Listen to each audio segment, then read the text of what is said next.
Hi dear friends, இன்றைக்கி நான் உங்ககிட்ட ஷேர் பண்ணிக்க போகிறது வந்து ப்ரெக்னென்சி பற்றி தான் நான் நிறைய வீடியோஸ் போட்டுட்ருக்கேன். நீங்களே பார்த்துட்ருக்கீங்க.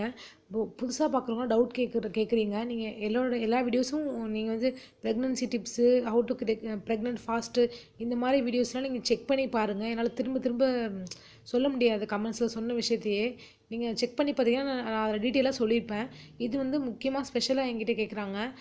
பிசிஓடி இருக்குது, நாங்கள் வந்து எனக்கு ப்ரெக்னென்ட் ஆகணும் அப்படின்னு சொல்கிறாங்க. பிசிஓடி மாத்திரை டாக்டர்கிட்ட போனால் பீரியட் வருது, அப்படி இல்லைன்னா பீரியட் வர மாட்டேங்குது, குழந்தையும் உண்டாக மாட்டேங்குதுன்னு சொல்கிறாங்க. அதுக்கு என்ன தீர்வு? பிசிஓடி இருக்கிறவங்களுக்கு ஒன்று குழந்தை உண்டாகணும், அப்படி இல்லைன்னா பீரியட் வரணும் அப்படிங்கிறதுக்கு நான் சொல்கிறேன். நேச்சுரலாக நான் சொல்கிறது. இதுக்கு வந்து பிசிஓடிக்கு இருக்கிறவங்களுக்கு வந்து ஸ்ட்ரெஸ் ஆகக்கூடாது. முதல்ல நான் வந்து ஸ்ட்ரெஸ் ஆகிறது 2 விஷயம் இருக்குது. ஒன்று வந்து ஸ்ட்ரெஸ்ஸு, இன்னொன்று வந்து எனர்ஜி. ஸ்ட்ரெஸ் இல்லாமல் ஃப்ரீயாக இருந்தால் ஹார்மோன்ஸ் நல்லா ஒர்க் ஆகும். இன்னொன்று வந்து அந்த கருமுட்டை வளர்கிறதுக்கு எனர்ஜி தேவை. இப்போ வந்து ஒரு சத்து இல்லைன்னா உங்களுக்கு கை கால் வலி, மூட்டு முழங்கால் வலி வருதுன்னு சொல்லுவாங்க. கால்சியம் சத்து சாப்பிடுங்கன்னு சொல்லுவாங்க டாக்டரு. அந்த மாதிரி சத்து, எனர்ஜி 2.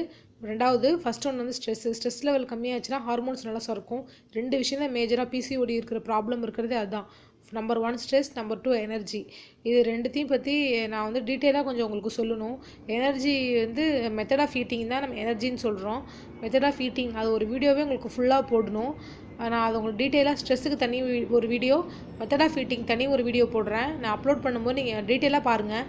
சுருக்கமாக உங்களுக்கு சொல்லி முடிக்க முடியலனால உங்களுக்கு ஃபுல்லாக புரியணும். அப்போ தான் திரும்ப திரும்ப நீங்கள் கேட்குறீங்க என்கிட்ட, பிசிஓடி இருக்குது, எப்படி உங்கள் குழந்தை உண்டாகிறது, எங்களுக்கு மாதிரி பீரியட் வர மாட்டேங்குது, குழந்தை இருக்குது, குழந்தை இல்லாமல் போகுது, டாக்டர்கிட்ட போனால் மட்டும் பீரியட் வருது, அப்படிலாம் வர மாட்டேங்குதுன்னு டீட்டெயிலாக ஸ்ட்ரெஸ்னால் என்னென்ன பாதிப்பு, மெத்தட் ஆஃப் ஈட்டிங்னா என்னென்ன பாதிப்பு நான் அப்புறம் ஒரு வர வீடியோவில் உங்களுக்கு கண்டிப்பாக சொல்கிறேன்.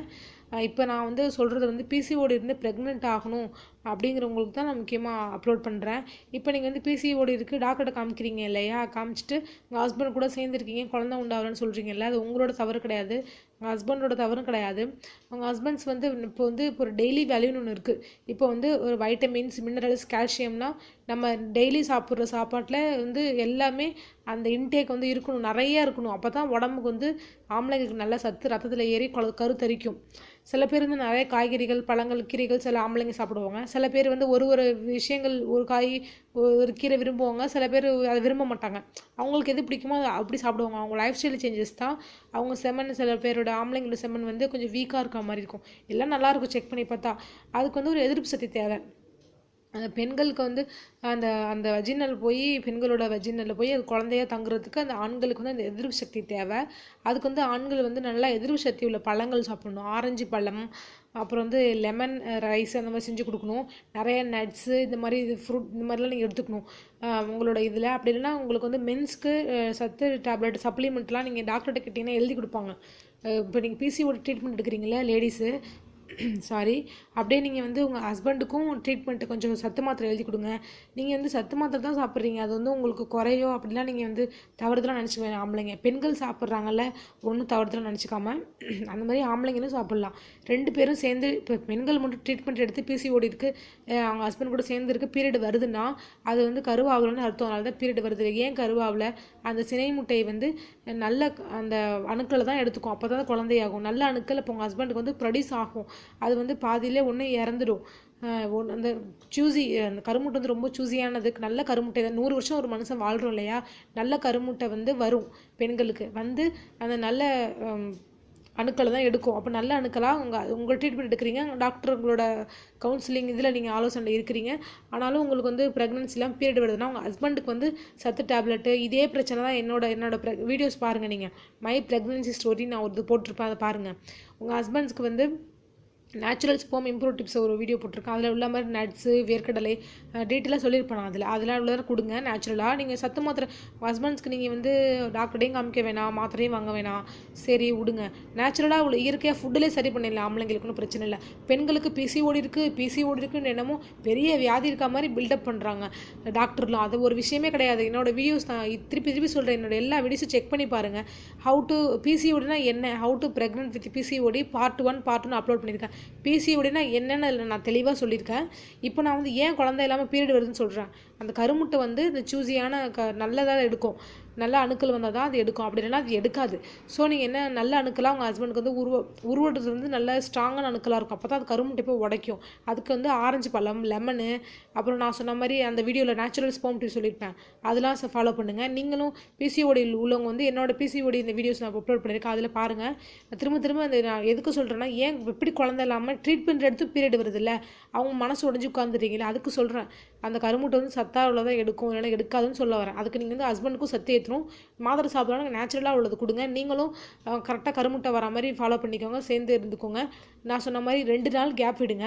இப்போ இன்றைக்கி சேர்ந்து இருந்தீங்கன்னா 2 நாள் கேப் விட்டு அப்புறம் சேர்ந்துருக்கணும். அப்போ தான் உங்களுக்கு அந்த கவுண்ட் இந்த ஆம்பளைங்களுக்கு கொஞ்சம் வரும், நிறையா ஆகும். அப்போ நீங்கள் ரத்தத்தில் வந்து நீங்கள் டெய்லி சாப்பிட்ற சாப்பாட்டில் வந்து நிறையா கீரை, பாலக்கீரை, ஆம்பளைங்களுக்கு வந்து மாதுளை பழம்னா ஃபோலிக் ஆசிட் இருக்குது, அப்புறம் நட்ஸு, நான் அந்த வீடியோவில் சொன்ன மாதிரி அதில் உள்ள விஷயங்கள்லாம் ஆம்பளைங்களுக்கு கொடுங்க, நீங்களும் சாப்பிடுங்க. ஓகேவா ஃப்ரெண்ட்ஸ்? நான் வந்து இப்போ மேஜராக இந்த ஒரு விஷயம் சொல்லியிருக்கேன், இந்த 2 விஷயம் சொல்லியிருக்கேன். 2 பேருமே சமமாக ட்ரீட்மெண்ட் எடுத்துக்கோங்கன்னு. மேஜராக ஒரு காரணம் வந்து ஸ்ட்ரெஸ் ஆக 2 விஷயம் சொன்னேன் நான், அது வந்து சிம்பிளாக சொல்லி முடிக்கிறேன் இந்த வீடியோவில். இந்த வீடியோ பார்க்குறவங்களுக்கு கொஞ்சம் உங்களுக்கு டைமிங் வேஸ்ட் ஆகக்கூடாதுல.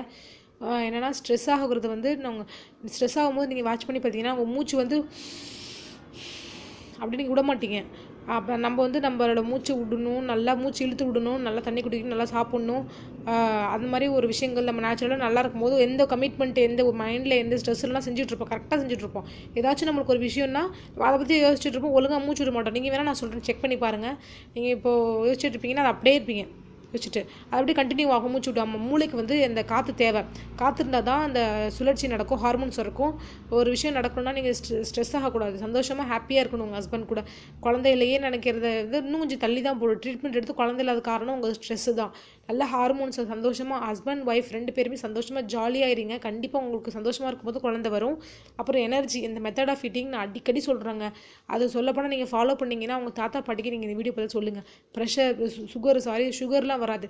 டெய்லி 20 நிமிஷம் தியானம் பண்ணிங்கன்னா, தியானம் யோகாலாம் செஞ்சிங்கன்னா, நான் முஸ்லீமாக இருந்தாலும் சொல்கிறேன், தியானம் யோகா செஞ்சிங்கன்னா உங்களுக்கு ரத்த அழுத்தம், ப்ரெஷர்லாம் போயிடும், நல்லாயிருக்கும் மனசு, உடம்பு, ரத்தம் எல்லாம். அப்புறம் வந்து நீங்கள் வந்து மெத்தட் ஆஃப் ஈட்டிங்கில் ஒரு வந்து அந்த வயிற்றில் HCl சுரக்கும் 4 மணி நேரத்துக்கு ஒரு தடவை. நம்ம சாப்பிடும் போது இந்த சாப்பாடு வந்து செரிக்கும், அதுக்கு தான் இடையில தண்ணி குடிக்கக்கூடாது 1/2 மணி நேரம், அப்புறம் மீறி 1/2 மணி நேரம், அப்புறம் 1/2 மணி நேரம் ஆஃப்டர் 1/2 மணி நேரம் தண்ணி குடிக்கக்கூடாதுன்னு சொல்லியிருக்கேன். செரிமானம் ஆனால் தான் எல்லா பார்ட்ஸ்க்கும் அந்த எனர்ஜி ஸ்ப்ரெட் ஆகி போகும். ஸ்ப்ரெட் ஆகி போகிறதுனால உங்களோட கருமுட்டை நல்லா வளரும். அதுக்கு ஹார்மோன் தேவை, எனர்ஜி சத்து இதில் போயிடுச்சு இல்லையா. 2வது ஹார்மோன் தேவை. ஹார்மோனுக்கு ஸ்ட்ரெஸ் ஆகக்கூடாதுன்னு சொல்லியிருந்தேன் இல்லையா, தியானம் சொல்லியிருந்தேன் இல்லையா, 2 விஷயம் இதில் கவர் ஆகிடுச்சு. நீங்கள் டாக்டரோட உங்களுக்கு வந்து கொஞ்சம் இதாக ப்ராப்ளம் ஆச்சு, டாக்டரோட இதில் நீங்கள் வந்து இருங்க, உங்கள் கைனகாலஜி பார்த்து. உங்களோட ஹஸ்பண்டுக்கு கண்டிப்பாக நீங்கள் சத்து உங்களுக்கு எல்லாருக்குமே கண்டிப்பாக இருக்கும், இருந்தாலும் இன்னும் கொஞ்சம் உங்களுக்கு அதிகமாக தேவைப்படும் கருத்தரிக்க. அப்படி இல்லைனா தான் அந்த எக் வந்து அந்த விந்து எடுக்க மாட்டேங்குது.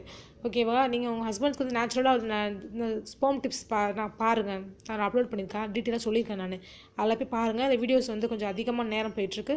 ஓகே ஃப்ரெண்ட்ஸ், தேங்க்ஸ் ஃபார் வாட்சிங். நான் அந்த 2 விஷயம் சொல்லியிருக்கேன், எனர்ஜி, மெத்தட் ஆஃப் ஈட்டிங், அது இன்னொன்று வந்து ஸ்ட்ரெஸ்ஸு. நான் வந்து ஸ்ட்ரெஸ்ஸை பற்றி ஒரு டீட்டெயிலாக உங்களுக்கு சொல்கிறேன், அப்புறம் எதனால பாதிக்கும் ஸ்ட்ரெஸ், ஹார்மோன் பாதிக்கும்னு. மெத்தட் ஆஃப் ஈட்டிங்னாலும் என்னென்ன டீட்டெயிலாக சொல்கிறேன் உங்களுக்கு. ஓகேவா ஃப்ரெண்ட்ஸ்? இந்த மெத்தட் ஆஃப் ஈட்டிங் கடைசியாக நான் சொல்கிறேன், மெத்தட் ஆஃப் ஈட்டிங் நீங்கள் ஃபாலோ பண்ணிங்கன்னா உங்களுக்கு சுகர் பேஷண்ட்டுக்குலாம் சுகரே இல்லாமல் நேச்சுரலாக இன்சுலின் வந்து கண்டிப்பாக நம்ம உடம்புலேயே சுரக்க ஆரம்பிச்சிட்டோம். அது எப்படின்னு நான் அடுத்த வீடியோவில் உங்களுக்கு சொல்கிறேன். ஓகே, தேங்க்ஸ் ஃபார் வாட்சிங் மை வீடியோஸ். பாய்.